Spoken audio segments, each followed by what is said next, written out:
Hi, welcome to American History. My name is Miss Jones, and I am here to talk to you a little bit about what your students are going to be involved in our class this year. So before I jump in, you'll already notice that this is a little different, probably than what you are used to. So what I am doing today is I'm just giving you a little bit of an experience on what your students are doing in class by letting you experience the same things that they are. So I'll explain that more in just a second, but first of all, I wanted to let you know how you could contact me. Of course, like I said, my name is Miss Jones. There are several different ways that you can get in contact with me. First and foremost is my email address. So my email address is rjones9@wcpss.net. I emphasize that 9 because it is very, very important. There are lots of R. Joneses in Wake County, so please make sure that you get that 9 in there. I hate to send it to Randy Jones, who's just R. Jones, one more time. The other thing that you will notice that I have is a class website. So this is really central to everything that we do in class. Most of the homework and things are located on this website. Students can access it from school, from their phones. This is jonesushistory.weebly.com. It, like I said, is very central, and it's also a good way that you can keep up with what we are doing in class. I also do have a class Twitter account. My Twitter name is rjones9wcpss. So if your students have Twitter, they can follow me that way. And the last thing that I do have, and I encourage you to sign up on this as well, is I have a Remind account. So if you're not familiar with Remind, let me just tell you a little bit about it. Remind is a texting service that's completely anonymous and completely free to use. So if your students want to follow me via text, what they can do is on their phones text to the number 81010. Depending on which class they're in, whether they're in American 1 or American 2, they text the following message. So if they're American 1, they text @JonesAM1. If they're in American 2, they text @JonesAM2. And this is a way that I can send text messages to your kids. Like I said, it's completely anonymous. I don't see your kids' numbers. And it's a lot faster in order to remind kids, hey, don't forget that this is due tomorrow, or don't forget we have a test, or that we'll be in the media center tomorrow. So it's a really great way to remind students of things. And again, I encourage you to sign up for this as well. You can do this from your phones, and you will be able to see what we're doing in class and keep up with everything.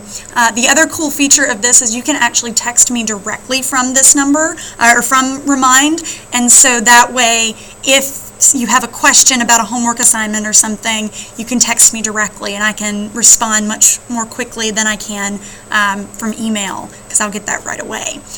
So let me go ahead and explain what it is that you are watching here. So in class, we're participating in something this year known as the flipped classroom, okay? So basically what this is it takes the idea of what a traditional classroom looks like and turns it on its head. So rather than your students coming to class and listening to me lecture for 45 minutes, and then we try to squeeze in an enrichment activity, your students' homework is to prepare for what's happening in class by watching a video at home, much like this one, of me giving them the basic information that they'll need. There will be a PowerPoint, a graphic organizer with notes to follow along, and they watch that at home. Then they come back to class, and what they'll be able to do is that we get to do some more fun things in class in order to apply and enrich those things. So for example, today in class, what we did was we talked about the Industrial Revolution in the United States. And at home, they watched a video on some of the major monopolists of the Gilded Age in that time period. And in class, we did a simulation on what working in a factory during the Gilded Age might actually look like. Something we would not have had time for if I had to lecture in class. I do make a bit of a consignment for students that may not have access to internet at home. They're more than welcome to watch the videos in the media center during their lunch or after school. Also, I've had some students come talk to me and say, if we don't have Wi-Fi, what can I do? Well, what I'll do is I will actually burn DVDs for those students so they can do this as well. So there's really, I'm trying to make it as easy as possible for the students to follow along with what we are doing in class. We have probably about 1 to 2 of these video assignments per week. As I said, they are giving a graphic organizer in order to take the notes on. They come back in class the day that the video is due. So for example, we had one due today. We will take a quiz on the notes. It is an open note quiz, so they do get to use the notes that they take on the quiz. The videos are posted on my website. They are also on YouTube, so there's a couple different ways that you can access these videos. And I encourage you, if you would like to take a look at them, you can kind of see what your kids are learning about in class and what we're doing, and it's a really great way for you to follow along with what your kids are doing. So let me just tell you a little bit about myself. So I was actually born right here in Durham and grew up in Raleigh. There's not many people who can say that they're native to this area. I love North Carolina. I love being from here. I'm actually a Wake County school graduate myself, and so I love this county and love teaching here. Knowing that I wanted to be a teacher, I knew I needed to go to the best teaching college in the state of North Carolina, and there was really no question what that was. Appalachian State. So I am a mountaineer. I loved my time at App. I learned a lot about being a fabulous teacher, and I'm able to apply a lot of that in my classroom. My family's pretty small. It's just me and my brother and my parents. My brother is about to get married, so we're about to make our family a little bit bigger. We're very close. Church is also a big part of my life about who I am, and I actually attended church here in Wake Forest.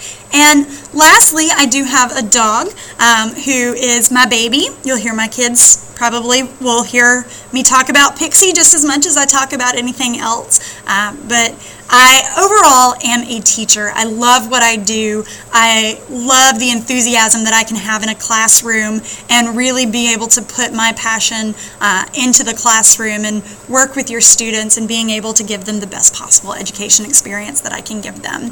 The last thing I wanted to just kind of tell you about is a small community service project that I do in this class, and it's a really easy community service project. So I collect Pop Tops for the Ronald McDonald House. The Ronald McDonald House, if you don't know much about that charity, it supports families with terminal illnesses, and particularly at big hospitals like Duke or Wake Med.